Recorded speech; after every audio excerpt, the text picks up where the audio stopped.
Hello and welcome to the ESOP Centre's 8th Share Plan Symposium. The event is hosted by Baker McKenzie and I'm Juliet Wigsaw and I manage the ESOP Centre at CN Group.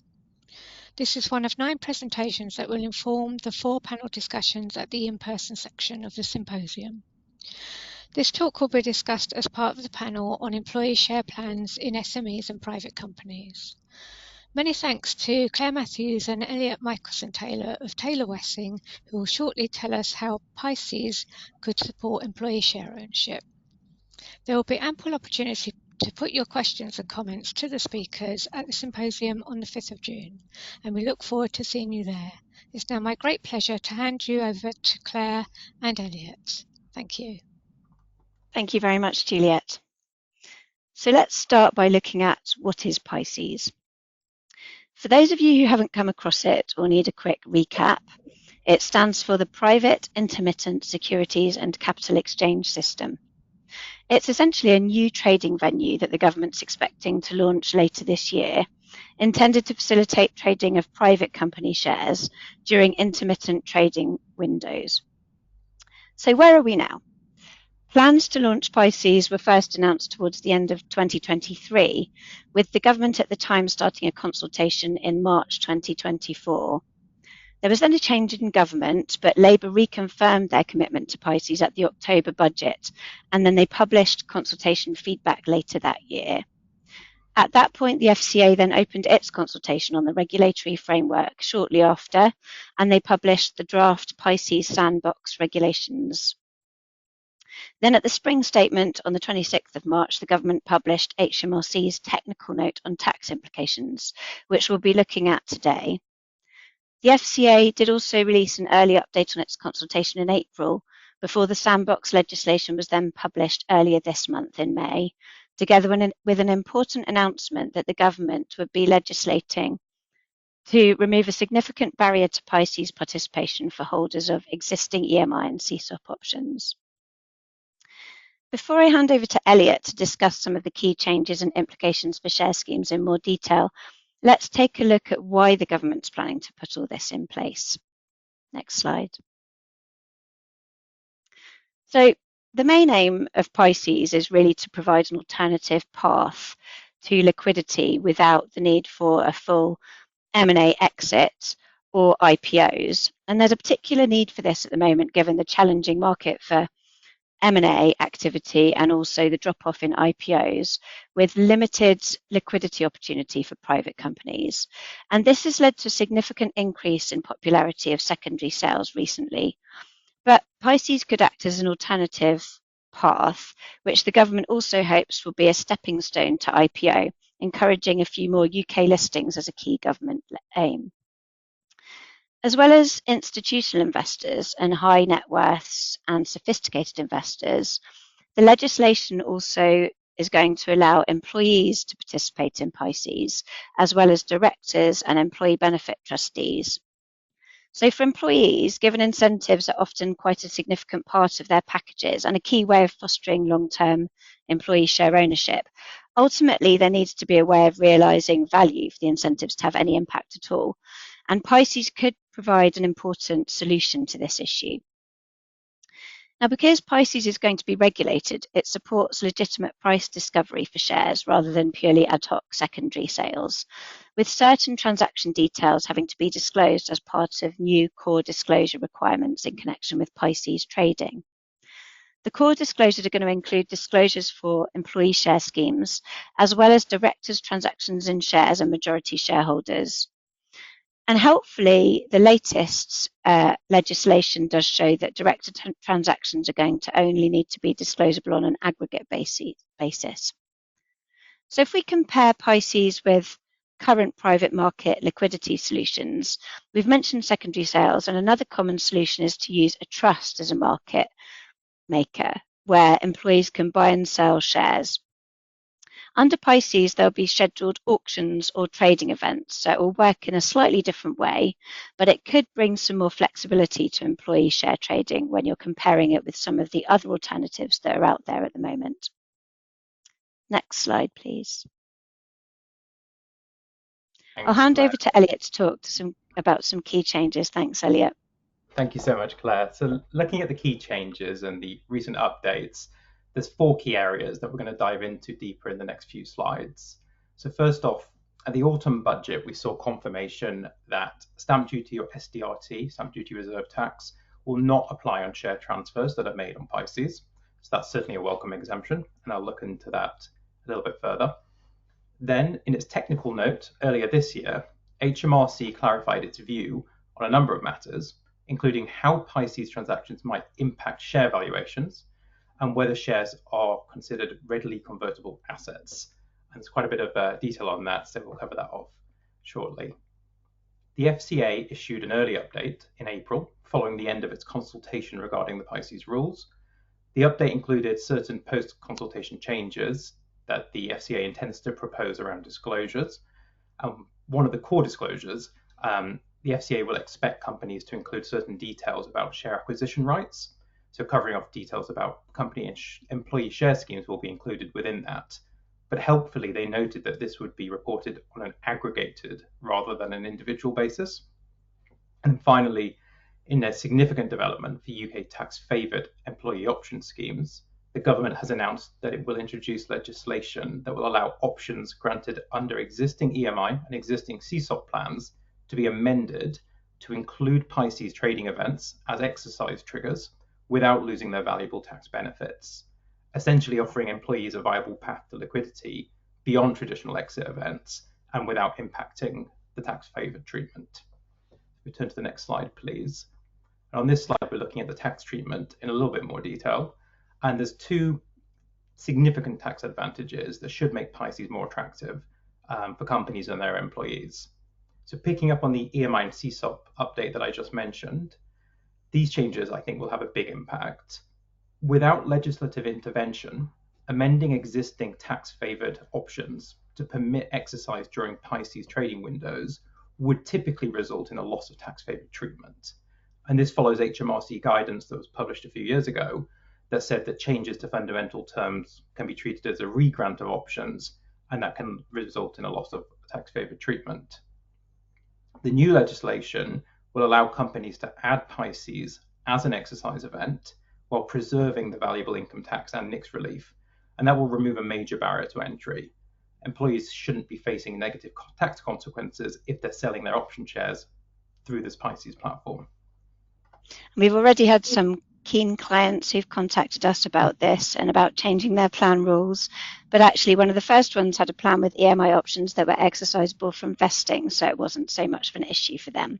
But it is really helpful that the government's now going to legislate to enable a PISCES trigger to be included in any case. Yeah, and in implementing these changes, the government will put in place new legislation and it will apply retrospectively. So that should ensure that benefits for initial PISCES trading events that are expected this autumn and onwards should benefit from that right away. And in the interim period before the legislation actually passes and takes effect, the guidance said that HMRC will use its collection and management powers to not collect tax on EMI or CSOP option exercises that are linked to PISCES events. So that effectively just provides immediate access to the intended relief earlier, and that's super, super helpful. Our current recommendation is still that companies should hold off actually amending their existing EMI and CSOP options until further guidance is released. And that is expected to be around the end of July this year. And that just means that taking a cautious approach should ensure that any amendments will comply with the revenue's requirements and don't jeopardize the valuable tax advantages that are offered. I also touched on exemptions from stamp duty and stamp duty reserve tax. And eliminating this tax charge that would otherwise have applied is an obvious tax saving, but it also brings practical advantages. Transferors, transferees, companies don't need to consider who's going to bear that cost anymore. It just completely goes off the table. So it simplifies the transaction mechanics, but it also eases the administrative process. Not having to deal with stamp duty applications and processes means that companies can update registers more easily, transfer legal title without delays that would otherwise have been the case. So I'd say overall, these tax provisions do demonstrate a positive government commitment to encouraging employee ownership and providing kind of practical liquidity solutions. If we can turn to the next slide. This slide looks at tax and national insurance contributions further by examining some of the more technical aspects of how PISCES will affect employee share taxation. HMRC's technical note shared its views on certain important share valuation points and also readily convertible asset status of shares in connection with PISCES, and that therefore links to PAYE withholding considerations for the companies. So when transactions occur through a PISCES event, HMRC has said it will generally not challenge the price that's been agreed between the buyer and the seller, as these are effectively arm's length transactions, so they're presumed to reflect market value. Past PISCES transactions can therefore become relevant for future valuations, although they may require adjustment if there has been a significant time since those trading events took place, or if the company's circumstances have materially changed. Looking at new EMI and CSOP option grants, the technical note provides that HMRC still considers that the normal principles of share valuations should apply. So if a company's shares are being transacted on PISCES and there's no better evidence of the company's share value, it might be the case that a discount may not be appropriate for EMI or CSOP option grants, as the PISCES price could be a reliable guide towards market value. And I should flag that Claire and I are not valuers, but these points are interesting, and as we assist clients in putting forward and agreeing valuations with HMRC for EMI and CSOP option grants, it will be interesting to see how that applies. When employees actually acquire shares in a company, a crucial distinction exists for tax purposes between RCAs, readily convertible assets, and shares that are not. For non-RCA shares, employees generally handle income tax liabilities through self-assessment, but if the shares are RCAs, employers need to operate PAYE withholding for income tax and importantly for NICs. And that includes the expensive employer's national insurance contributions cost, which increased to 15% in April of this year. The HMRC technical note provides some important clarifications regarding RCAs and PISCES. And these are quite detailed and quite complex, but essentially, if arrangements exist for shares to be traded on a PISCES platform at the time an employee acquires those shares, the shares, the guidance says, will be treated as RCAs, even if there is not a trading window currently open at the time the shares are acquired.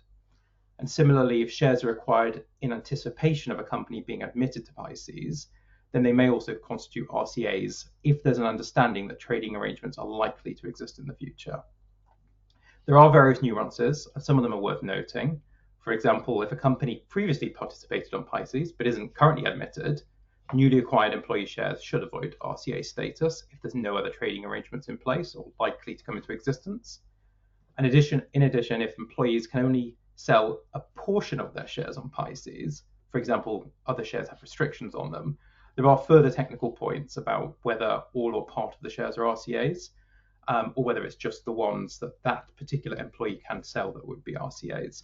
And these are all technical points where further advice would be needed at the relevant time. But the key point for companies to note is that RCA implications will require careful planning, as the potential withholding obligation for the company, including the cost of making employers' national insurance contributions at 15% from April onwards, can be substantial. If we turn to the next slide, please. The question is whether PISCES could genuinely boost employee share ownership in private companies. And I think there's a number of key different ways that are worth mentioning here. Firstly, by providing intermittent liquidity, like Claire mentioned, PISCES addresses one of the most significant barriers to employee share participation, which is liquidity. Many employees hesitate to exercise options or hold shares in private companies because there isn't a clear exit path.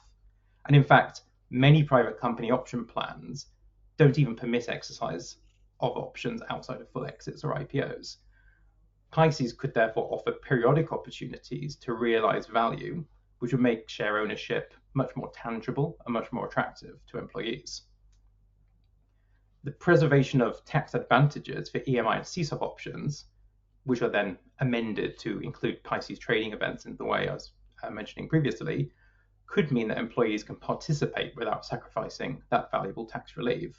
And this will significantly enhance the economic appeal of tax-favored employee option schemes, especially for scaling businesses, and they could be many years away from a potential IPO or a sale.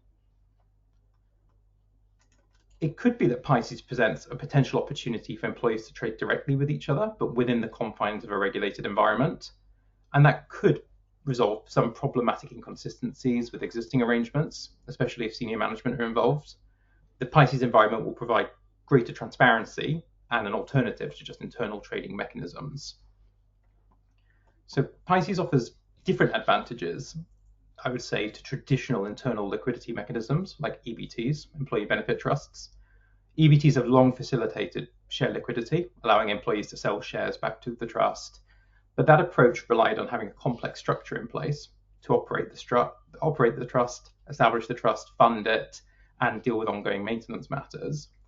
PISCES, by contrast, opens the doors also to external capital. And as Claire mentioned, there is quite a significant uptake in secondaries that we've seen recently, and these already exist, but they tend to be ad hoc arrangements that we see being negotiated directly. They're manual and they can be cumbersome to administer, especially if there are options being exercised and shares being sold. For tax-favored EMI and CSOP plans, they would need to have a right of exercise on a secondary baked into the rules from the outset to preserve that tax-favored treatment, whereas PISCES would give a more formal and transparent environment, whilst potentially still retaining flexibility on setting trading windows, and for EMI and CSOP potentially keeping those tax beneficial treatment as well. So if we can turn to the next slide, please. What are the practical differences to the other arrangements that are already out there and that companies were previously thinking about? So with AIM, we're looking at continuous trading capabilities. So in theory, shareholders can buy and sell whenever the market is open. In practice, however, many AIM-listed companies, especially smaller ones, face significant liquidity challenges. It's not uncommon to see some days with limited trading or even no trading in some stocks on AIM, despite there being continuous access to the market. And AIM also comes with substantial compliance and listing burdens. Companies need to appoint and maintain a nomad, a nominated advisor, produce regular reports, financial reports. There's continuing obligations such as regulatory announcements for price-sensitive information. And overall, there's an administrative overhead for management teams and boards in complying with those AIM requirements. PISCES, on the other hand, is aimed at intermittent trading windows. So these are likely to be more limited, but they allow companies to focus disclosure and investor relations in kind of more specific periods than maintaining constant market communication. So the cost should therefore be lower than listing on AIM, in particular due to a lighter disclosure regime. As I mentioned earlier, companies will still need to provide core financial information, and Claire touched on disclosures as well at the beginning of this presentation, and there are other details that need to be disclosed as well, but those requirements are less onerous than they would be on public markets like AIM. It's still necessary to be realistic about PISCES' limitations. So the intermittent nature of trading, a restricted investor pool, inevitably means less robust liquidity compared to a full public listing. And there could be imbalances between supply and demand at specific trading window periods around those auctions, and price volatility could be greater if there's concentrated trading periods that are less regular. So those are the points just to note, and there's further limitations we're going to talk about shortly. Traditional company sales, private M&A, still remains the most common exit route for private businesses. And this is complete liquidity in a single transaction. They're an all or nothing event, and they fundamentally change the company's trajectory and its independence. Outstanding equity incentives will typically fall away following completion. So we're looking at options either being exercised and underlying shares sold, or they lapse following change of control. There's no ongoing participation in the business's future growth unless new arrangements are then put in place with those individuals. PISCES, by contrast, will allow for partial liquidity, so it could almost be seen as a middle path outside of a full exit. As Claire mentioned, ad hoc secondary sales are increasingly common, especially in the private company landscape. These allow shareholders and potentially option holders to sell portions of their holdings to new investors. But as I mentioned previously, these are often quite bespoke. They're one-off negotiations on price, terms, and investor rights. They frequently lack transparency, and that can lead to potential conflicts between different shareholder classes. And from a corporate governance perspective, there's complex provisions that then need to be considered with how that follows through. PISCES should standardize that process with clear rules, transparency, and regulatory oversight. So that could reduce friction and potentially result in an increase in overall transaction volume. And one example that's worth briefly touching on is the parallel development of the NASDAQ private market. This has been operating in the US since 2013. It facilitates private company secondary in a controlled environment, so it's quite similar to PISCES in those regards. And interestingly, the NASDAQ private market is considering launching in Europe, and that's to take advantage of what NASDAQ perceived to be in demand for trading in private company shares in Europe as well. I should note the NASDAQ CEO, Tom Callahan, was quoted as saying that PISCES does not seem like it will work, noting less onerous market abuse and disclosure regimes, but warning it still resembles a public stock market. So that's a good opportunity to turn to the next slide about challenges and critiques to do with PISCES. And we've touched on various benefits and critiques already. So on this slide, I've just kind of picked out some examples. I'm not going to jump into them in too much detail here, but I will highlight just a few. So on valuations, PISCES will provide more data points for tax valuations. That can create opportunities, but also complications in companies managing employee share valuations, especially for tax-favored option grants. Liquidity and volatility remain genuine concerns. With intermittent trading windows and a limited pool of investors, PISCES could experience price swings. It could be seen as a poor man's aim with liquidity but less stability than in established markets. For smaller private companies, the loss of cap table control will be a fundamental shift. Companies may be very accustomed to carefully selecting their shareholder base, and they now find themselves with less control over the identity of buyers, and that then means unfamiliar voices in shareholder discussions. And finally, from an administrative perspective, the burden still shouldn't be underestimated. Managing trading windows, handling disclosures, addressing potential PAYE withholding all demand resources that a company will need to plan for. So I'm going to leave those considerations with everyone for now, and we're going to touch on some more of them in our final takeaways. Next slide, please. Thank you, Elliot. Next slide. These are just some of the headlines to illustrate some of the challenges Elliot spoke about, and you might have seen some of them in the press. So in the interest of time, I'm not going to go through them, but you can see that it's already causing quite some controversy before it's even been launched. Next slide, please. So before we wrap up, a few key takeaways to leave you with are that PISCES should provide another path to employee share ownership and offer an opportunity for employees to realise value from their incentives.